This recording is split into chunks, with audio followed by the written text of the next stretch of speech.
Welcome to Leaders of Tomorrow, India's only daily television platform for you, the MSME entrepreneur. We're talking about all the changes that the retail industry in India is undergoing as we speak. And in an exclusive conversation with us, I have today Amit Sinha. He's the CEO of Paytm Mall, talking about what you, the MSME entrepreneur, should keep in mind.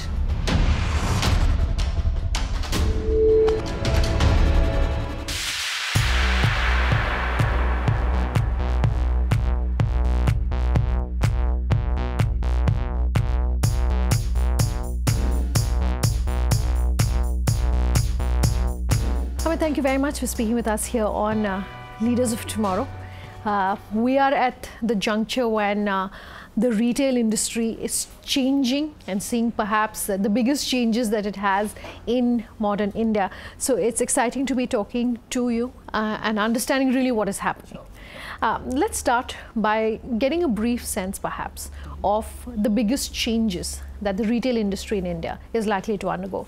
You are sitting, of course, getting a bird's eye view. If you were to say 2-3 years down the line, these are the biggest changes, what's that going to be? So one of the biggest changes that we are seeing is the consumer preferences. Today, consumers even in very small towns are looking at going ahead and doing a lot of transactions online or aided by online. Not necessarily online, but aided by online is a very, very common thing. With the kind of penetration that telecom and internet has done through mobiles in this country, this space is getting accelerated at a very, very strong rate and increasing very fast.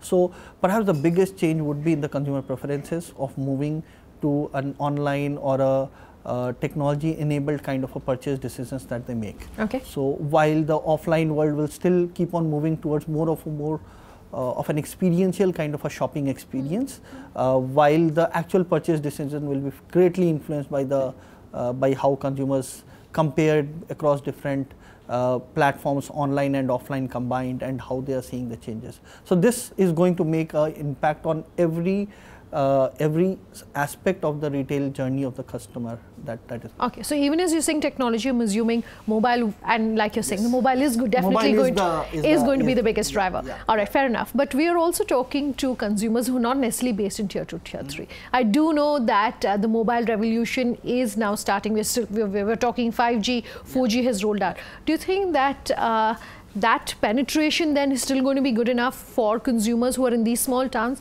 then to be able to access this technology? Yeah, definitely. So even today, the rate at which the data consumption is growing in this country is very, very fast. It's fastest anywhere in the world, and more consumers are today going at looking at YouTube, using Facebook, all kinds of applications and social media, and comparing across different prices. Everything is being done online. People do understand and see how they can use the best, and with the kind of mobile penetration that we are seeing, it is definitely going not only tier 2, tier 3, but even beyond that in rural areas and everything else. Okay, let's take a step back and talk about Paytm Mall. We are sitting in a store where we see your branding everywhere. We see the technology that you're putting in store everywhere here in the store. So maybe you can just talk to our consumers very briefly. What is sort of the bet that you're putting as far as B2B in the retail spaces? So, in our model, the shopkeepers are at the core of the business that we are doing. What we are doing is enabling the shops with a lot of technology, and as you were saying, you can see there's a immense amount of technology that is being plugged into this store. So what we are doing is, with our technology, we are making the experience of the consumer, the purchasing journey, to a very different level from otherwise in a typical physical retail. Sure. So we are partnering with all stores, whether there are branded stores like red tape ones or non-branded or small mop and pop stores, and enabling them with more and more technology, which will help them get more inventory into their stores. It also enables them to access inventory which might not necessarily be stored in their small store, which is typically for majority of the shopkeepers in the country very small. So we help them increase their with a concept called endless aisle, their ability to store inventory or actually access inventory kept in some other warehouse in the locality, okay, or even in the region. And beyond that, what we also do is we enable a lot of services which otherwise are not available in the offline world. Okay, like? Things like exchange, things like a loan to take a product, especially for a high price product, that becomes a very important thing. Or you can take on an EMI on a credit card, so you need not pay upfront. By that, shopkeepers can actually increase the volume or the value of the sale that a potential customer can do with them. Okay. Similarly, a lot of insurance, warranty, all kinds of services. Also the ability for the shopkeeper to reach out to more and more customers in his locality. Right now he is restricted by the people who walk by that area. With our technology, they can actually go ahead and create a community which is going much beyond the current catchment area and increase the penetration of the customers and get them to come to the stores.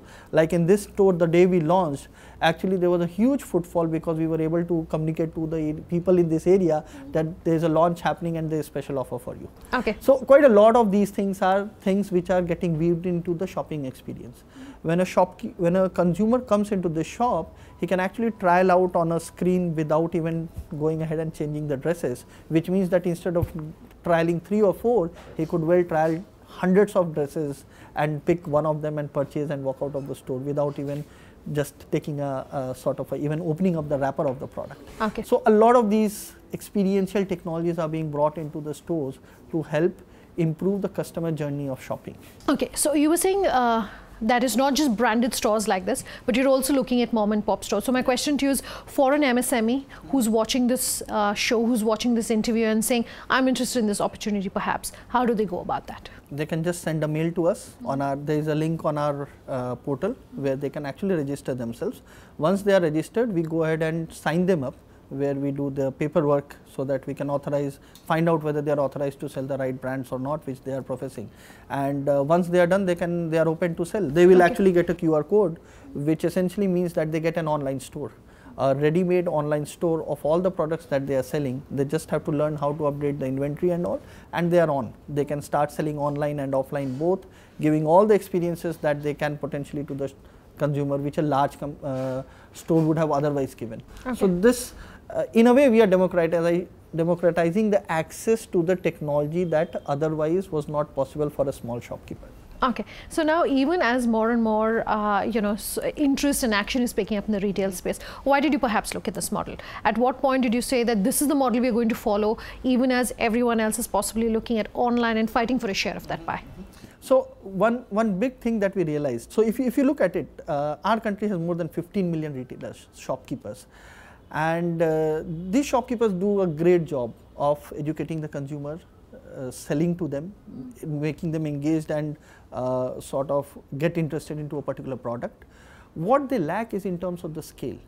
And because of the huge change in preferences from one district to another, like I come from Bihar, and there are 16 dialects of Bhojpuri being spoken in maybe 10 or 12 districts. So it's like there's a huge change of preferences in every district, every location.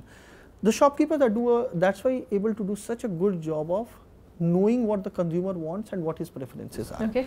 What they lack is in terms of the scale, because this necessarily means that they are not able to get a lot of traffic into their stores and do not have the means to better convert the consumer who has already walked into a shop by giving him better services. Sure. So that is where our platform comes into the picture, and we go ahead and enable and solve all his problems related to the scale that he is otherwise not able to deal with. Okay. And that is where the technology helps him in improving his ability to sell more and more to the consumers and make to the most of whatever he is already doing a good job of. So we started this interview, of course, by talking about all the changes that the Indian retail space is seeing, and every time there's any sort of big change, the fear, at least for small businesses, is that of consolidation. Should a small retailer be concerned that there will be necessary consolidation, and what should he or she keep in mind then about it? I don't think small shopkeepers have to really worry about a consolidation. This country needs large number of shopkeepers, because as I was saying, fundamentally there is a lot of trust that we carry on our small shopkeepers. While there was at one point of time a lot of people feared that large retail will come and smaller retailers will go off. That hasn't happened, and I don't think it's going to happen because of the way we are. In a country like India, we will have many shopkeepers. The important thing for our shopkeepers will be to go ahead and keep reinventing themselves, learning technology and moving with the customer. Because if the consumers are today looking at using technology to help them with their purchase decisions, shopkeepers also will have to get plugged into that decision making process. Sure. So that they are not getting left out of the whole new world. Okay, so looking then perhaps at this new world that you're talking about, one or two things that companies, small businesses should definitely do to stay relevant? Technology, of course, we started the conversation, started this interview by talking about technology. Besides technology, to ensure that you are a company that's ready for the future, ready for the changing landscape in real estate, in retail, what should they do?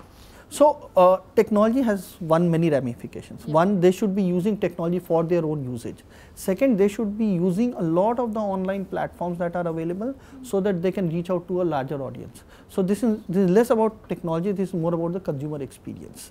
Secondly, they should definitely invest a lot into going ahead and increasing the assortment that they are able to offer to the consumer.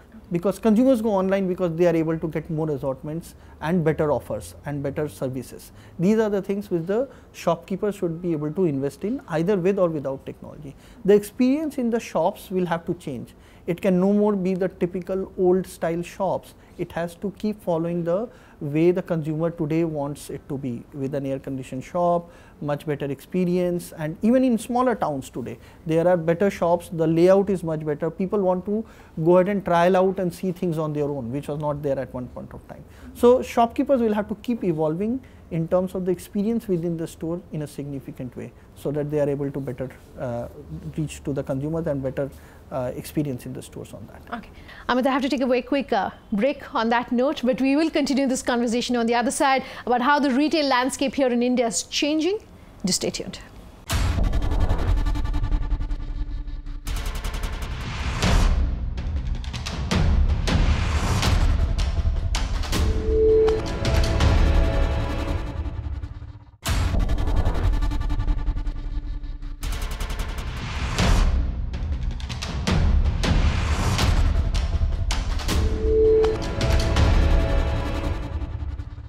Welcome back with us here on Leaders of Tomorrow, and tonight on the show we're talking about the retail industry and what you, the MSME entrepreneur, should know about how things are changing and changing rapidly.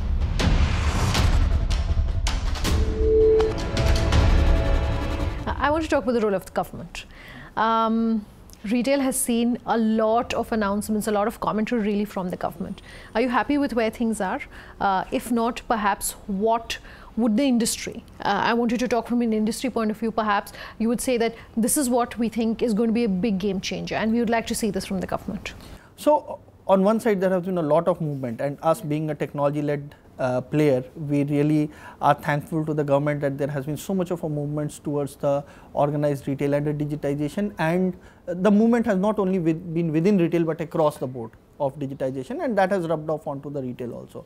So, that definitely is there, and there is always room for scope of a lot of simplification of things, and where government has already been doing, like just like the GST came, then the e-way bill thing came, which have been a very important factor on how the retail commerce in general and the enabled the digital commerce in particular is happening.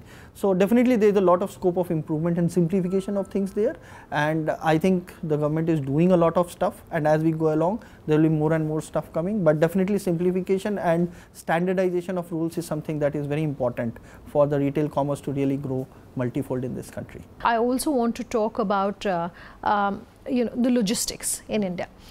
Maybe not so much to a business like yours, but from a retail industry perspective, logistics is something the government has been speaking about. Yeah. Unfortunately, not much has moved on the ground. You have some players who've come out with the hub and spoke model, etc. But on a large scale basis, for a country like India, things don't seem to have moved. What do you think will help that move? So, one obviously is the infrastructure investment, and thankfully there is a lot of infrastructure investment that has started happening lately. So, roads have to improve, rail has to improve, and definitely for retail industry, logistics is a very, very critical component, because, and especially for a business like ours where it is digitally enabled and e-commerce oriented, it is important that logistics is a very critical component of the customer experience. So, and standardization, when I was saying, is very much related to the cross state movement of products and all, because that becomes much more simplified.